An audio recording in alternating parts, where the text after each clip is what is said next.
I would like to call this regular meeting of the North County Transit District Board of Directors to order. And Anthony, would you please call the roll? Yes, sir. Jack Feller. Here. Tony Krantz. Here. John Franklin. Here. Paul McNamara. Here. Jim Desmond. Here. Dave Drucker. Joel Edson. Sharon Jenkins. Here. Priya Bhat-Patel. Always on the bus.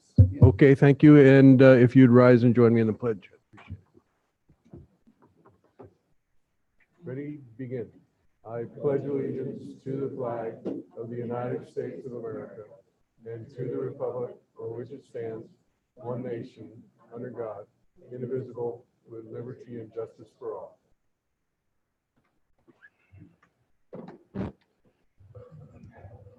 Okay, Anthony, if you would please provide a safety brief and review evacuation procedures. Yes, sir. In the event of emergency, I'll dial 911. In the event of an evacuation, please exit the building using the stairs. Do not use the elevators. Once outside, please do not re-enter the building unless told to do so by emergency personnel. We have fire extinguishers on each floor of this building. We also have a portable defibrillator on the first floor of this building and staff on hand trained in CPR procedures. That concludes my safety brief. Thank you. Are there any changes to the agenda? No, sir. All right, looks like we have one public speaker today. And first up will be Glenn. Is that Leiter? Close enough. Close enough, thank you. Anyway, this is a rather short one. It's basically signage problems. A number of the buses still have them, especially on the 325 heading toward Carlsbad. This morning, I took two buses in that direction. One of them, the good old 2512, the 325 sign doesn't work, so they had to put up a 323 Carlsbad Village sign via Tamarack, which is obviously a little confusing. I'm sure that's something that they're working on. One of the other buses I also took in the second time when I came to this meeting, the lights weren't working at all. There was no headlight whatsoever for that. And that's basically it. A number of buses still have issues with headings. Thank you, Glenn. All right, up first, there's the minutes for the regular board meeting of May 16, 2019. Do I have a motion to approve? All right, we have a motion by Board Member Drucker and a second by Board Member Edson. I would help you with that, but I don't have a microphone and I'll never get it out of your hands. Sure you will. Just On the slap motion of me. Board Member Dave Drucker, seconded by Board Member Joel Edson to approve the minutes of the regular board meeting held on May 16, 2019. Motion passes with all board members present voting yes. Okay, thank you. And now moving on to the consent calendar, items 1 through 6. And I'll entertain a motion for approval. Move to approve the consent calendar. All right, we have a motion of approval of the consent calendar by Board Member Desmond and a second by Board Member Jenkins.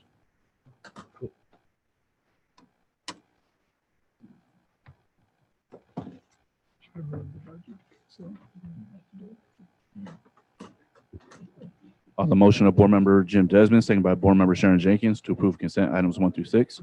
Motion passes with all board members present voting yes. Okay, moving into other business items, 7 and 8. The first one, item 7, Yoon Park Lynch, our CFO, will present as part of the public hearing for the adoption of the FY 2020 operating budget and FY 2020-24 capital improvement program and related documents.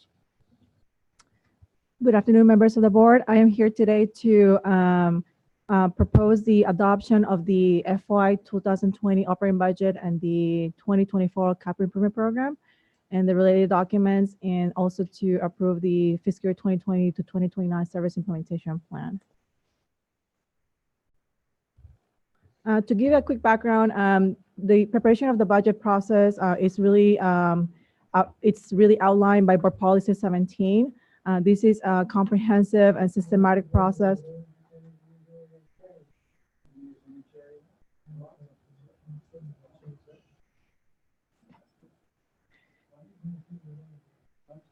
This is a systematic and comprehensive process that really started in fiscal year back in 2018 in December with the formal adoption of the capital improvement program by our board of directors. That happened in December 2018.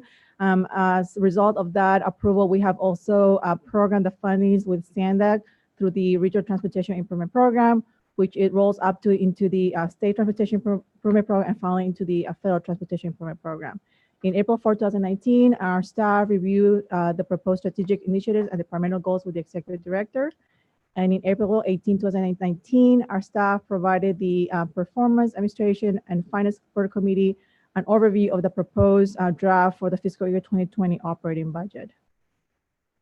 In April 18, 2019, the board of directors set a public hearing for June 20, 2019 for consideration of the adoption of the proposed fiscal year 2020 operating budget and the fiscal year 2024 capital improvement program. We also provided a presentation regarding the proposed budget guidance and strategic initiatives and the agenda item number 17. On May 8, 2019, the clerk of the board published notice of the public hearing in the San Diego Union Tribune and Hispanic Unidos newspapers, including the date the documents will be made available to the public for public review and comment. On May 16, 2019, our staff provided a presentation to the Marketing, Service Planning, and Business Development Committee, MPSVIDA, regarding the fiscal year 2024 20 to 2024 service implementation plan. And on the same day, on May 16, 2019, our staff provided an overview to the NCT board of directors of the fiscal year 2020 proposed operating budget and fiscal year 2020 capital improvement program, and also included a high-level summary of the significant assumptions used and the primary drivers of these budgets. On June 5, 2019, NCT posted a budget document for public review and comment.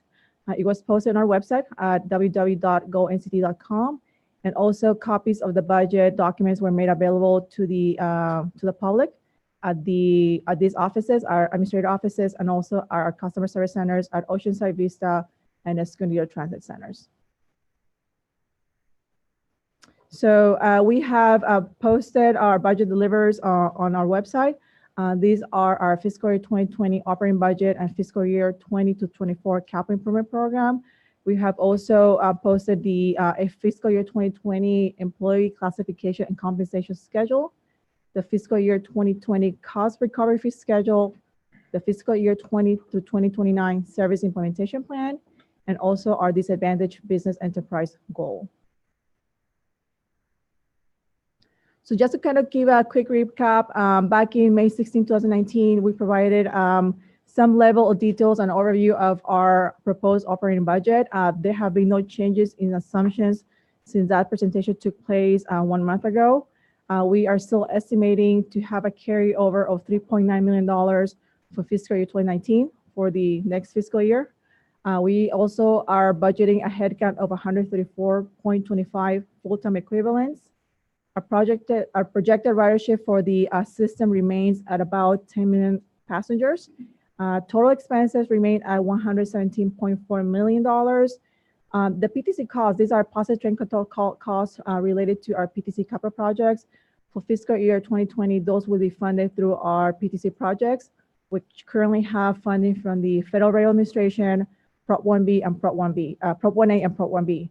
So all those operating costs related to PTC for fiscal year 2020 will be funded. It's already funded, pre-funded through those projects. Our pension unfunded accrued liability payment of $2.6 million will be paid for net assets. These are the payments not related through our current service costs, but this is the payment regarding to fund our unfunded pension liability will be paid from net assets. And then we also have to make a payment for our Sprinter debt principal payments of $1.25 million, which will be also paid from net assets.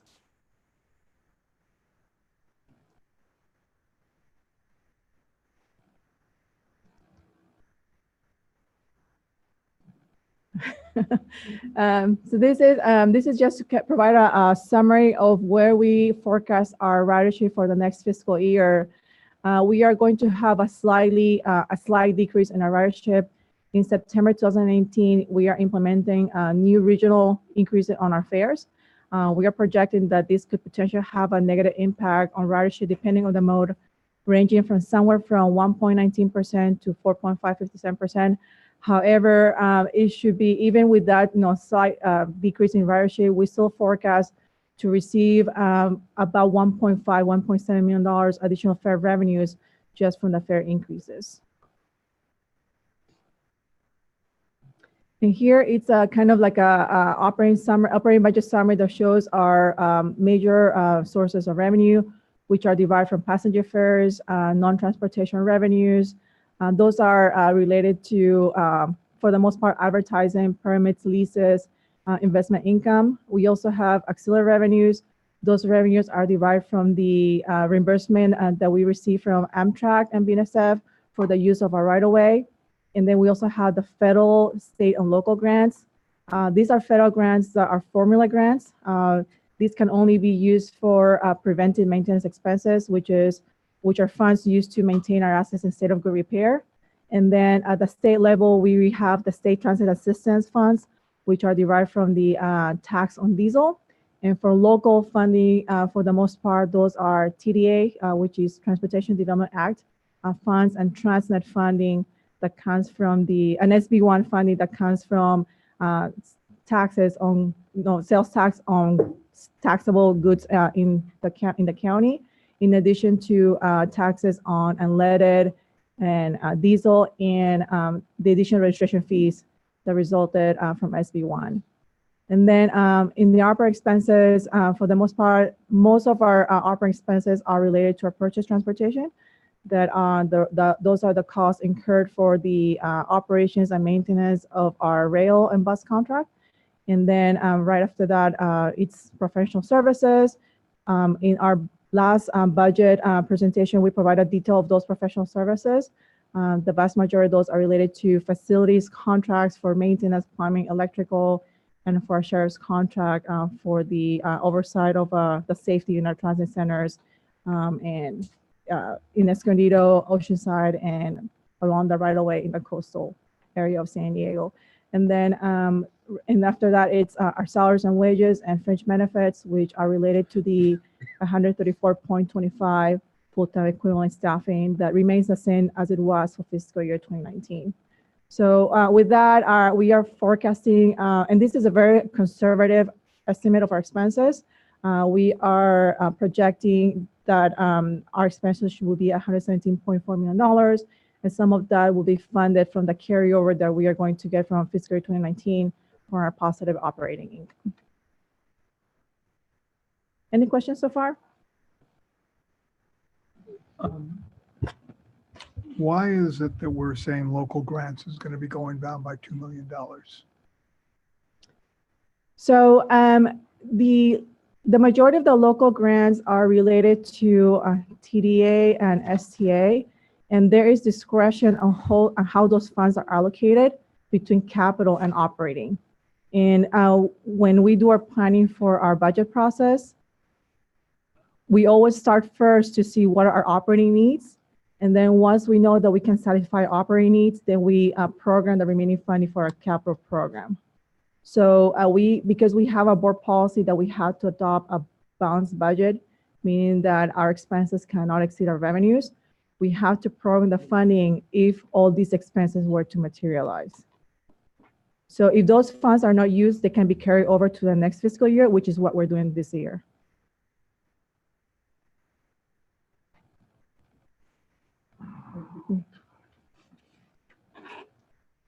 And then this is the summary of the capital improvement program for the next 5 fiscal year, from fiscal year 20 to 2024.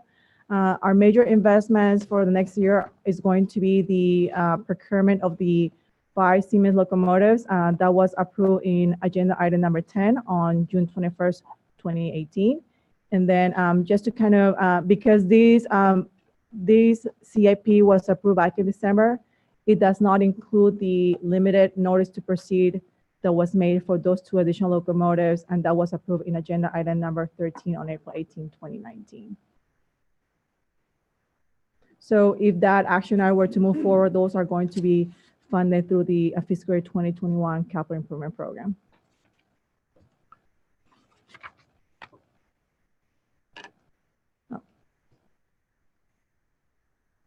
So with that, any more questions? So with that, I just have a quick, I'm still back on the budget and ridership page. You're anticipating a decrease in passengers of about 268,000 people from 19 to 20. Is that right? Am I doing this math here correct? From about 10,300 to 10,300. Right, sorry, 10,032. So that's about 268,000 fewer passengers? Fewer trips or passengers, or what is that? boardings. Boardings, every time someone gets on a train, that's a boarding. Train, bus, whatever, every time someone steps on, that's called a boarding. That's a boarding. So, all right, and that's, I'm just trying to do the math in my head here. So 268,000 difference between those two, between 2020 and what, I guess, and what's actually forecast, what we're doing? Yeah, you're looking at forecast versus budget. The column there is the increase decrease from the budget.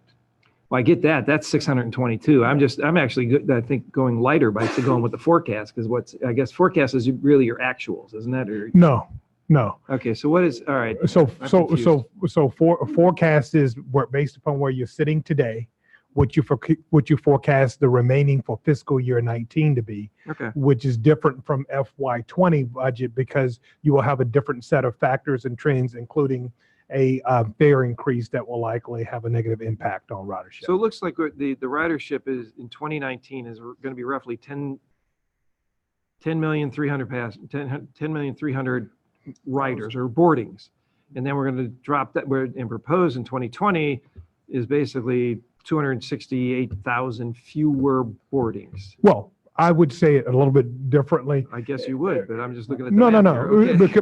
because again, this is a budget document. And so ridership directly ties back to customer revenue projection. And our board policy requires us, and rightfully so, to estimate very conservatively. So as we sit today, it's not our goal for ridership to decline even with the fare increase. But from a budgeting point of view, we tie ridership to revenue, and we have a fair calculation that we use to come up with that number.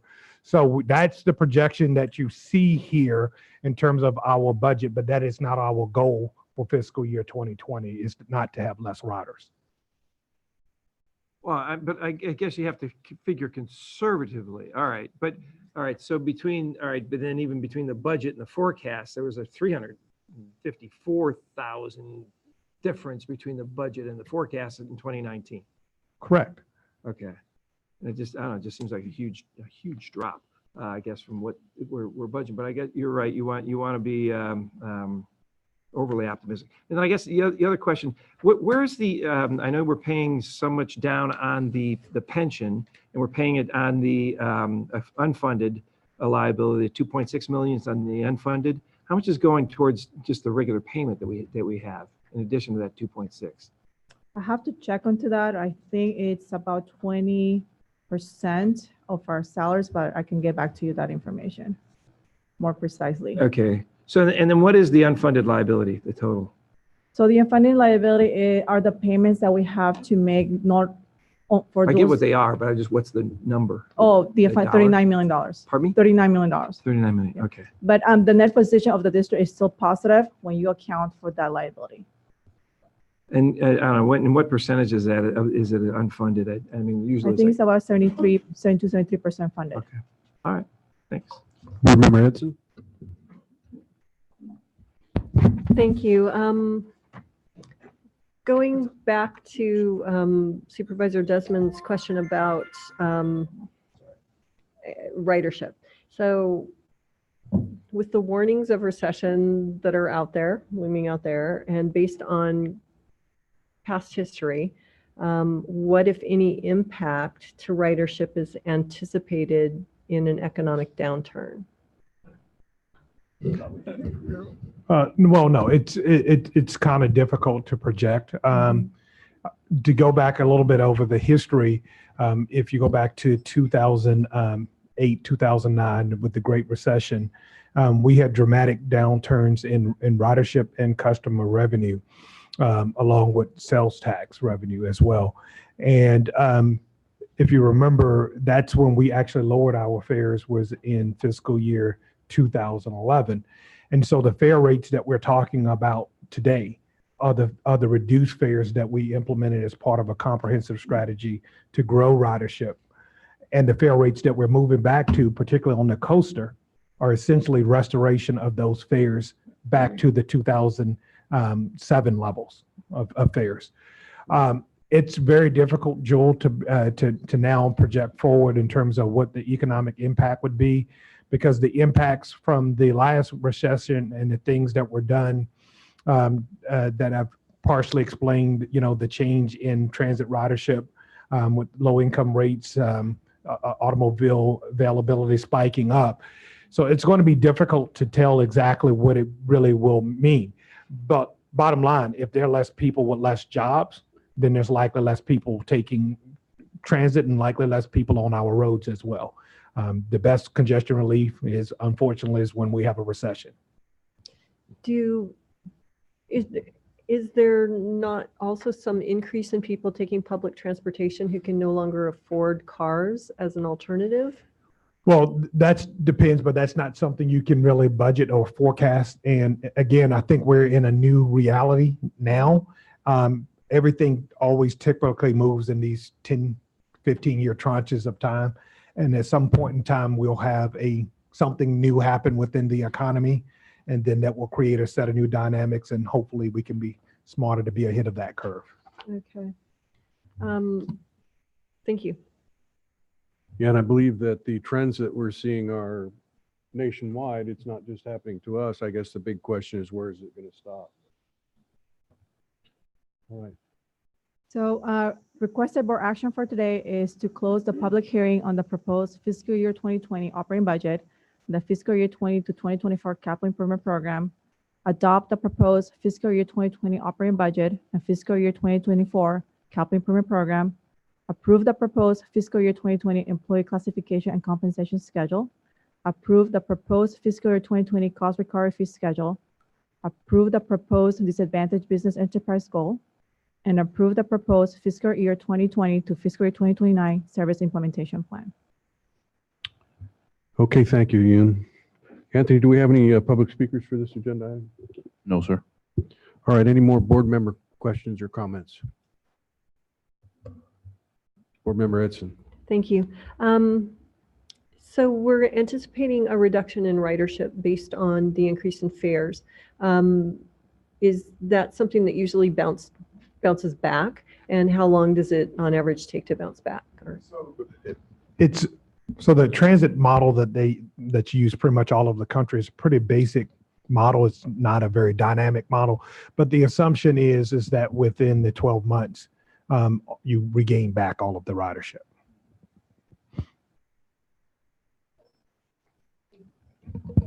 All right, can I have a motion to close the public hearing and approve agenda item 7? Second. All right, on a motion by Vice Chair Feller and a second by Board Member Drucker, we will vote.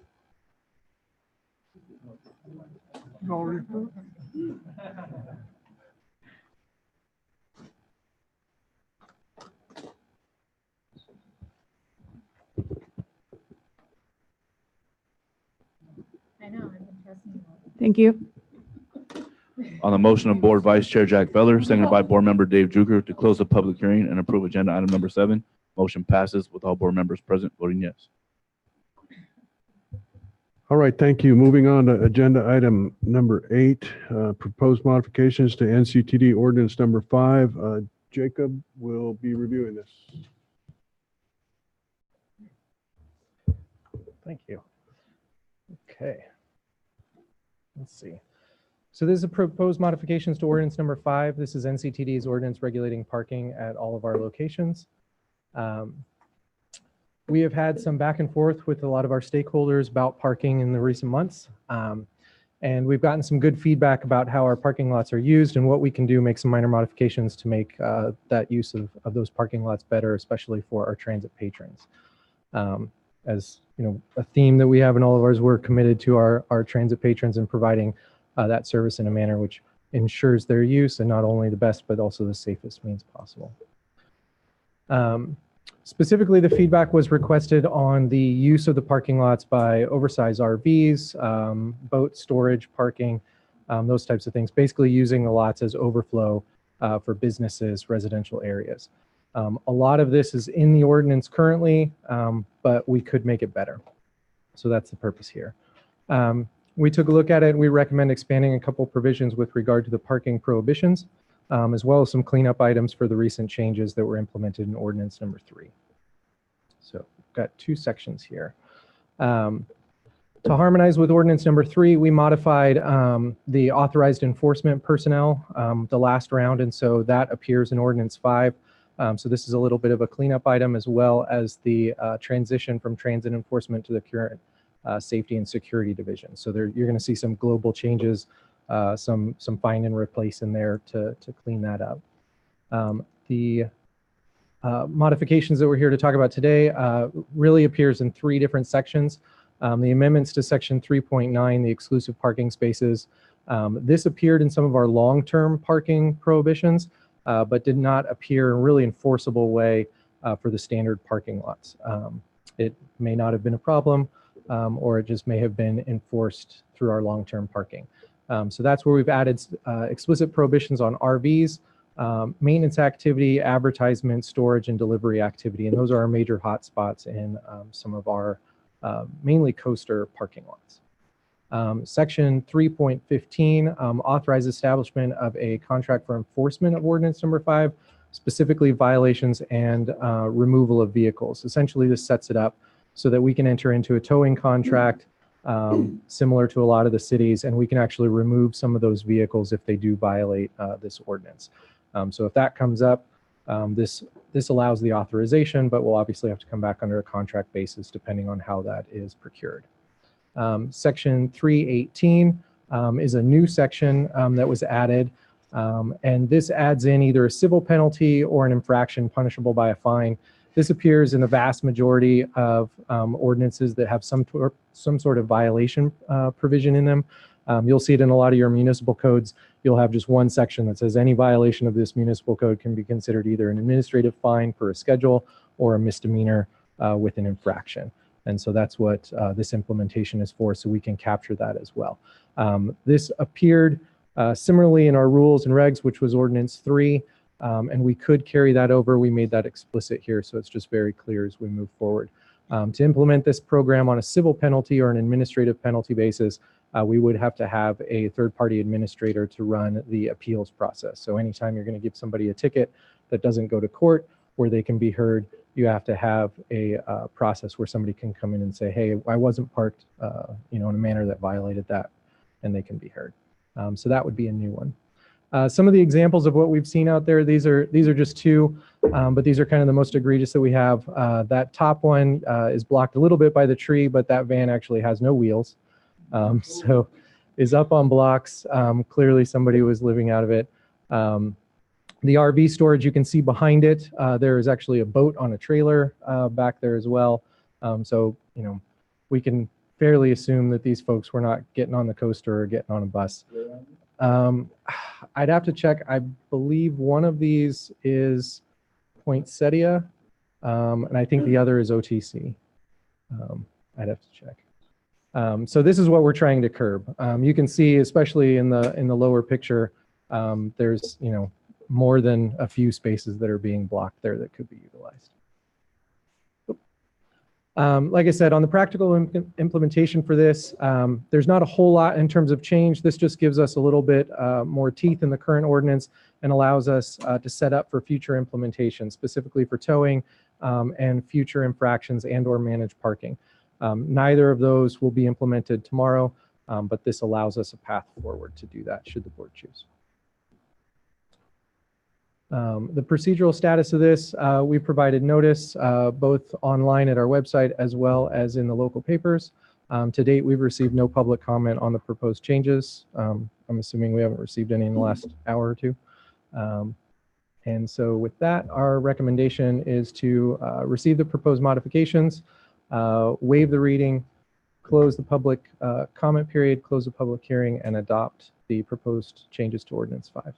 And I'm Thank here if you you. have any questions. Anthony, any public speakers? No, sir. All right, board comments or questions? So currently, like that RV, we can't do anything with it at all? So our current remedies really is coordination with the sheriffs, our SCSO contract. With these vehicles, we really have violation of trespass and abandoned vehicle laws. And so it takes us a long time to get rid of these. So it is a violation. They can be removed, but there's a process that the sheriff has to go through that's a little more onerous than we could go through on a separate violation of the ordinance and then a towing contract, just like you would tow off of private or public property. Board member Bhat Patel. Thank you. I just wanted to say thank you because I know that this was something that I had asked for about, I think it was a couple months ago. We had some issues at the Carlsbad Village parking station, and I'd been receiving quite a few emails regarding that, and I appreciate the turnaround time on this, and I'm looking forward to how we implement it. I think it'll improve the quality of life of the residents that live around there. Thank you. Can I borrow your Member mic a Feller, minute? Vice Chair Feller, yes. I have a question about signage Mhm. and how the people that are actually there are going to be notified. So is it something that's going to be very clear? Yes. So again, this is sort of step one prior to implementation of any towing contract for removal of vehicles. The vehicle code provides for a very explicit and standard sign that gets put on a parking lot. It delineates the font size and the size of the sign. So those would be put up at every entrance and exit. And it would essentially direct people to the website, our telephone number, and list our rules and regs. So list Ordinance 5. I might also suggest that parking spaces be pretty defined,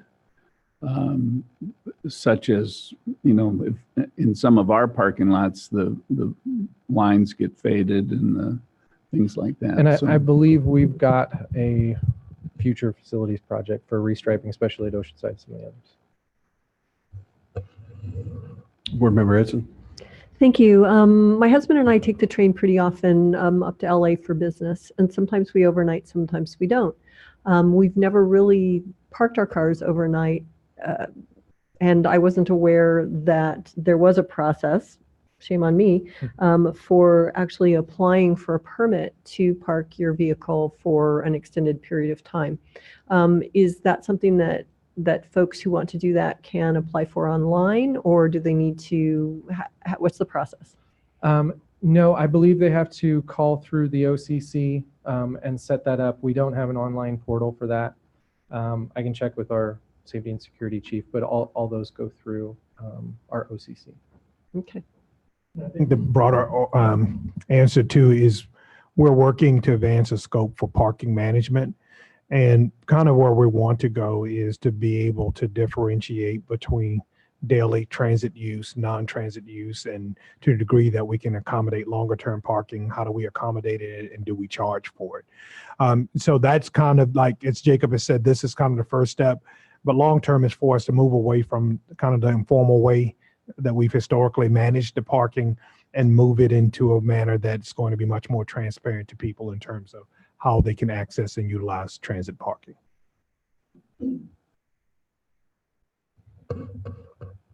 Board member Franklin.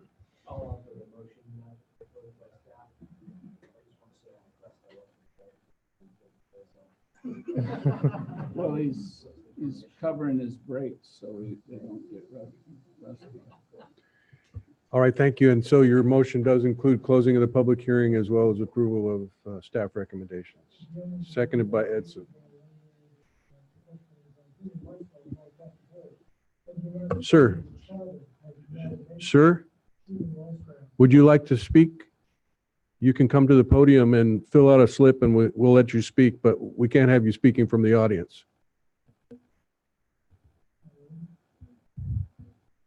Okay. All right, very good. Thank you, sir. All right, we have the motion and the second, so we will now vote.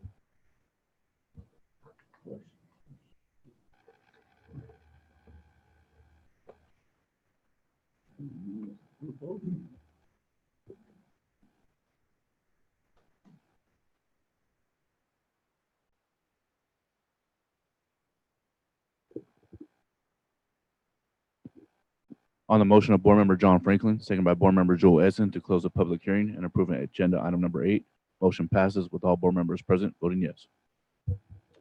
Okay, thank you. Moving on to informational item number 9. We're going to receive a presentation on Fair Collection System Assessment. And Ryan Cashin, the CTO, will review it.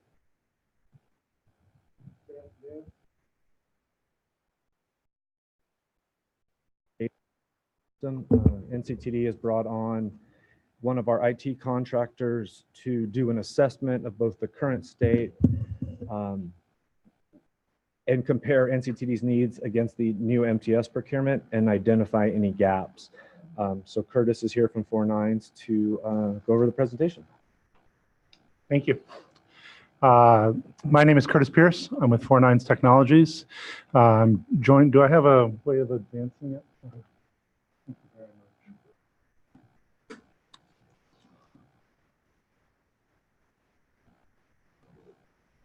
Oh, there we go. I'm joined both on the project and in the audience by Kathleen Gilligan and Amy Martin, also of 49s. And I wanted to just take a couple of moments and bring you up to speed on the project so far and what we found. So I'll talk a little bit about the task that we've taken on, give you an overview of that, remind you of the goals that NCTD has set for this, and then go through our findings and recommendations and talk a little bit about the next steps that we see. So the objectives were to look at the MTS Init scope of work. The MTS had a scope of work for the Fair Collection System. It was awarded to Init. And we were asked to look at that scope as it related to NCTD's needs for fair collection. And as necessary, develop additional scope or requirements, and then to support the procurement of the new fair system for support NCTD through the procurement. So the first thing we did was to do research and interviews. Of course, we reviewed the scope of work that MTS had issued and the contract, and in fact, some of the early design documentation from Init. We also did extensive interviews with NCTD staff regarding the needs and requirements of the agency. We reviewed as I mentioned, the technical specifications and Init's response to that request, so their proposed approach for resolving the specifications. And through that, we identified gaps and developed a set of additional requirements that NCTD has that rise above and beyond what was agreed to between MTS and Init in their contract. So the goals we bore in mind during that were the important goals for NCTD for the fair collection system. Of course, interest in a modern system, updating the current system, bring it up to date, make sure that it is scalable as the district grows. Make sure that it is functional across the region, regionally, not just interacting with MTS, but also interacting with the other agencies that NCTD interacts with. The NCTD expressed a goal to create an account-based system. This is what a modern fair collection system looks like, is an account-based system, meaning a system where it's similar to a Starbucks card or a toll system where there is money or passes that are on file in a back office account.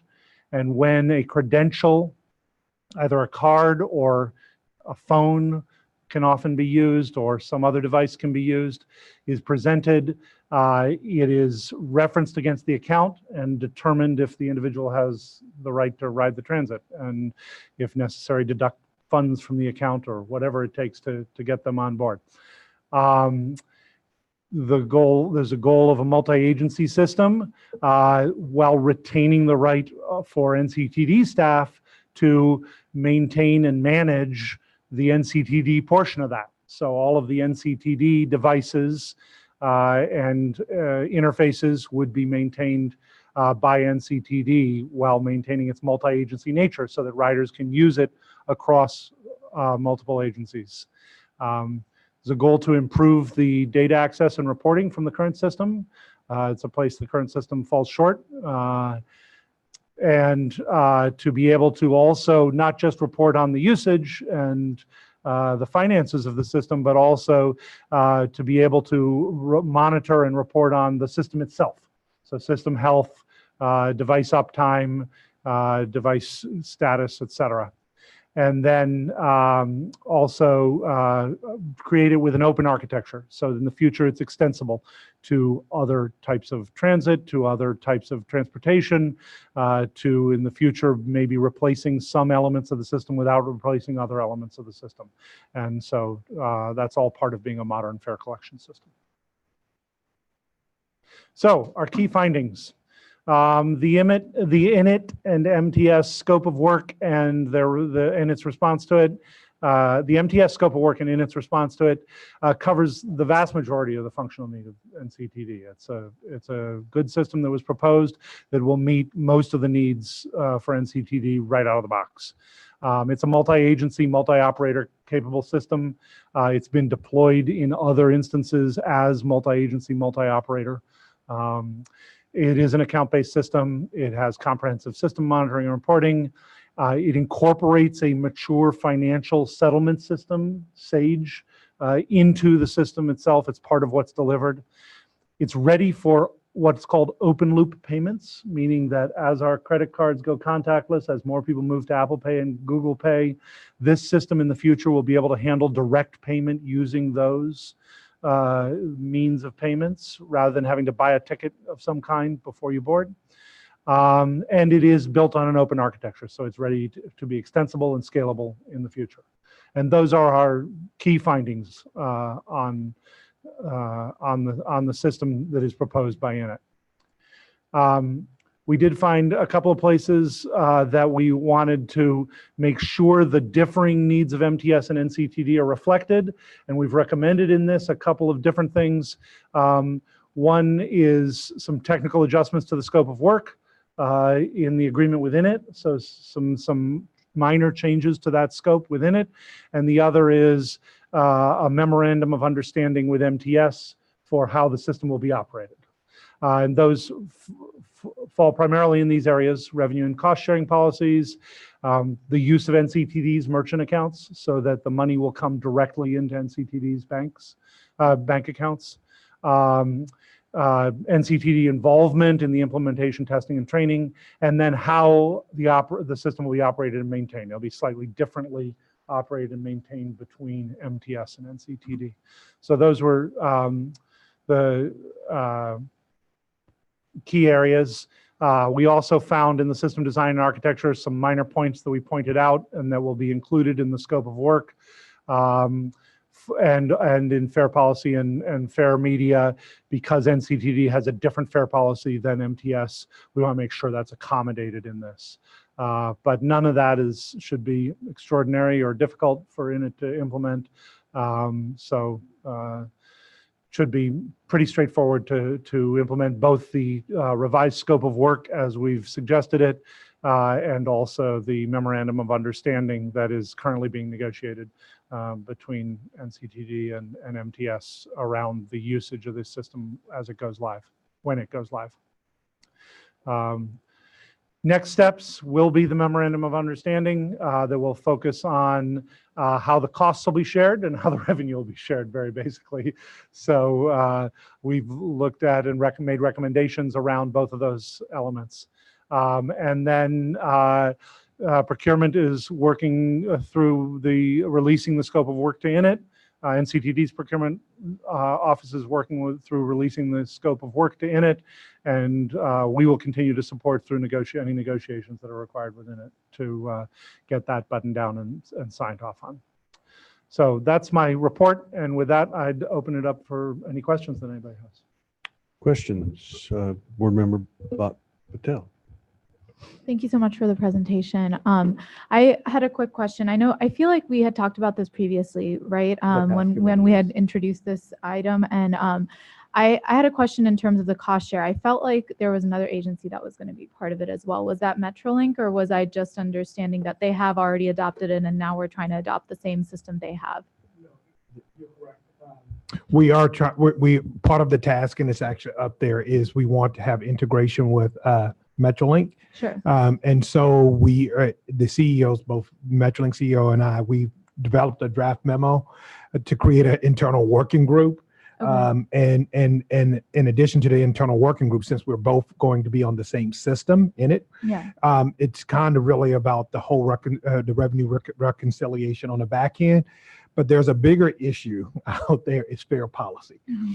And so we have to work through the fair policy differences between us and Metrolink.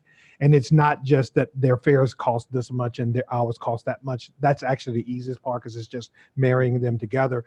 It's the differences where you may have senior set at one age, and we may have in this region senior set at another age, or if there's a military discount. So what we're going to have to do is to work through that. I'm going to introduce a new employee who I've tasked with working to do a gap analysis between their fair ordinance and our fair ordinance. And so I think it literally will take us 18 to 24 months in terms of all the bureaucracy that has to go through to get the fares updated so that we can have a consolidated fare table. Got it. So for the time being, then our cost share would just be with MTS, correct? Right, That's right, what because I- there's yeah. really no fair Yeah, share, okay. no cost share between us and That was Metrolink the other than a question. trip. Metrolink would have their own independent That's system. the This would question. kind Yeah. of be the San Sorry. Diego's. No, that's okay. And that background's really helpful too, to understand. And then the timeline for this was that it was going to be between 2021 and 2022, if I wasn't mistaken, right? That was when we were looking That's at the in terms of schedule. it That's what they're actually scheduled at getting right now. up and running. Okay. And then what was the type of data? I know I was interested in this last time around. I just can't remember off the top of my head. What kind of data? I know it says that we're going to be gathering some data in terms of, and I'm going to go back to the slide so I say this appropriately. Improved data access and reporting. So are we looking at rider patterns as to where people are going, how frequently they're going there? Correct. As Okay. part of the new system, it'll include all of the latest things, where somebody tapped, where they tapped off, Sure. all of that kind of information. One of our focuses with this is true open access to the data in the system. We were kind of limited by what we could access Yeah. before.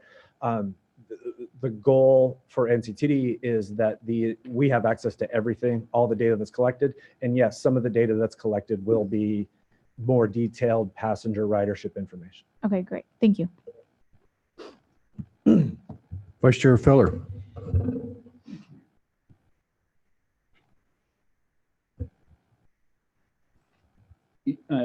You said out of the box, if out of the box we're ready, and I was kind of wondering for expansion, you're going to come to us with a ready product for us and MTS. The project will, yes.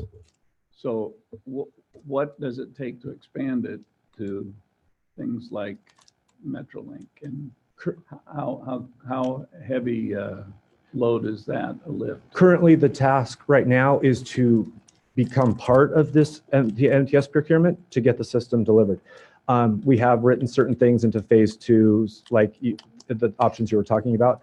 So the actual scope of work, the actual amount of work required to do that, we're not quite there yet. And it'll take some talk with Init to try to iron out what exactly we want from those phase 2 pieces and how much they'll be. Okay, that answers what I was, it just kind of struck me as odd, so. But are you still going to take cash? Because again, people have heard, I don't have a credit card. Yeah, there's Unless the city lets me use theirs all the time. there's That always, doesn't happen. there's always that discussion with these kind of systems, but for the time being, yes, we're absolutely taking cash. Okay.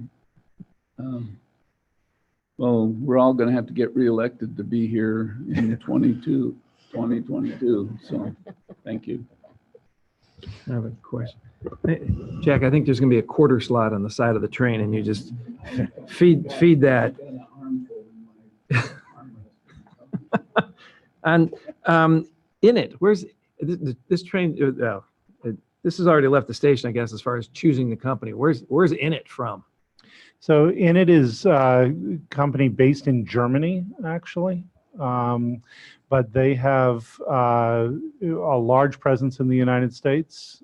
Their first, I believe their first U.S. large-scale fare system was in Sacramento. They followed that up with a regional system in Portland, Oregon. They're now in the middle of designing and rolling out a large-scale system in Seattle, but they've also got Tampa, Cleveland, Grand Rapids, Rhode Island, Hawaii.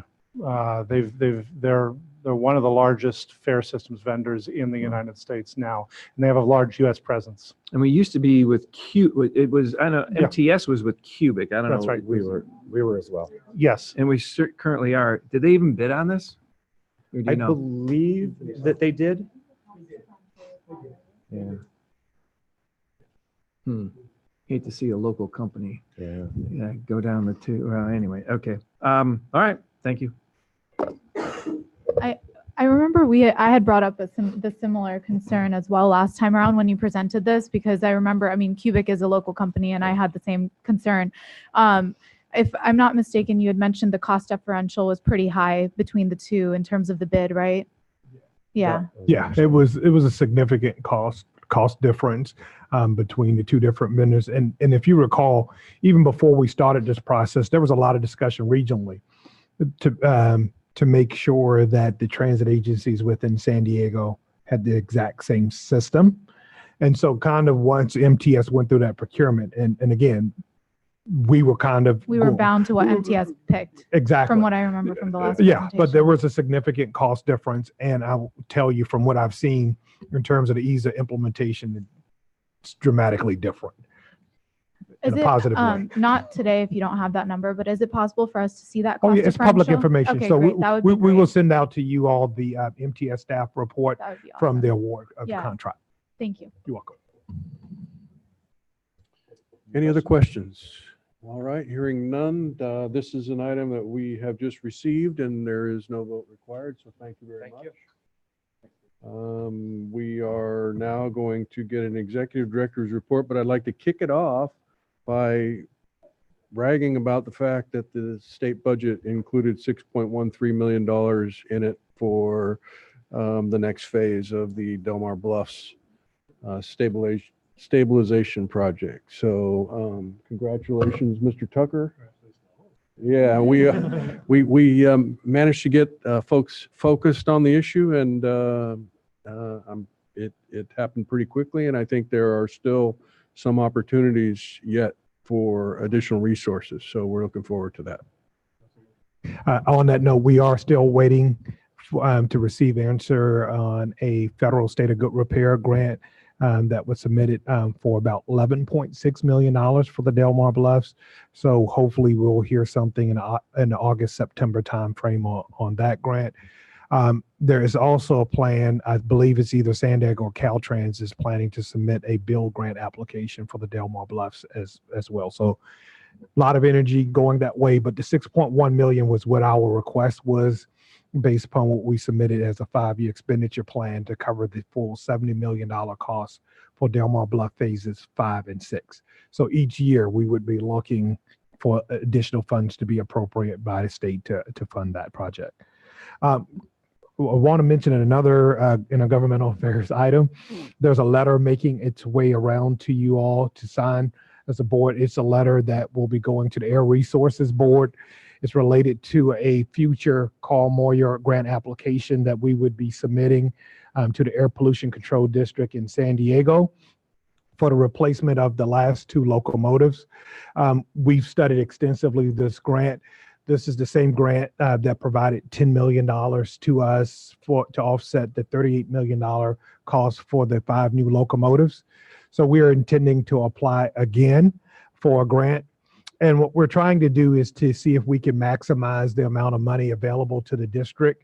Right now, the Air Pollution Control District only gets about $4 million a year from the Air Resources Board.